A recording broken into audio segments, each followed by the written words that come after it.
నిన్ననే మాట్లాడుకున్నాం. Delhi bomb పేలుళ్ల case దర్యాప్తు చేస్తున్నటువంటి సందర్భంలో ఏదైతే ఈ యూనివర్సిటీ ఉందో, ఆ యూనివర్సిటీకి సంబంధించినటువంటి వాళ్ళే అధికంగా ఉండటం.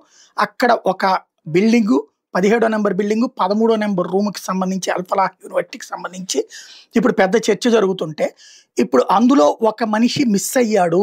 వీళ్ళందరూ దొరికినా కూడా, లేదా ఒకడు పోయినా కూడా, అతని పేరు డాక్టర్ నిసార్ ఉల్ హసన్ అని నిన్ననే మాట్లాడుకున్నాం.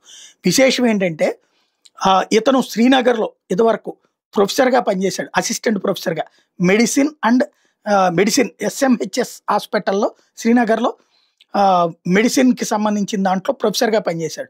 2023 సంవత్సరంలో ఇతన్ని డిస్మిస్ చేశారు ఆనాటి లెఫ్టినెంట్ గవర్నర్ మనోజ్ సిన్హా. ఎందుకంటే టెర్రర్ లింక్స్‌తో ఉన్నాడు అన్నటువంటి విషయాన్ని ఆనాడు ఐడెంటిఫై చేయడం వల్ల. అయితే అది ఆ రోజున దేశవ్యాప్తంగా అన్ని మీడియా సంస్థల్లో కూడా వచ్చింది 2023లో. తీరా చూస్తే ఇప్పుడు అతను ఈ అల్-ఫలాహ్ హాస్పిటల్ ఫరీదాబాద్ దాంట్లో ప్రొఫెసర్‌గా పనిచేస్తున్నాడు. అక్కడ ఉగ్రవాద కార్యకలాపాల మీద డిస్మిస్ అయినటువంటి వాడికి ఇక్కడ ఎట్లా పదవి ఇచ్చారు? ఇప్పుడు ఈ యూనివర్సిటీ యాజమాన్యం ఏమంటది, మాకు తీవ్రవాదానికి ఏం సంబంధం లేదు, మేము చాలా నిజాయితీతో పనిచేస్తున్నాం, చాలా స్వచ్ఛందంగా పనిచేస్తున్నాం, చాలా బాధ్యతతో పనిచేస్తున్నాం అని చెప్పుకొచ్చింది. తీరా చూస్తే ఇప్పుడు దాంట్లో ఒక రూమే దానికోసం, ఒక బిల్డింగే దానికోసం తీవ్రవాదానికి ఉంది.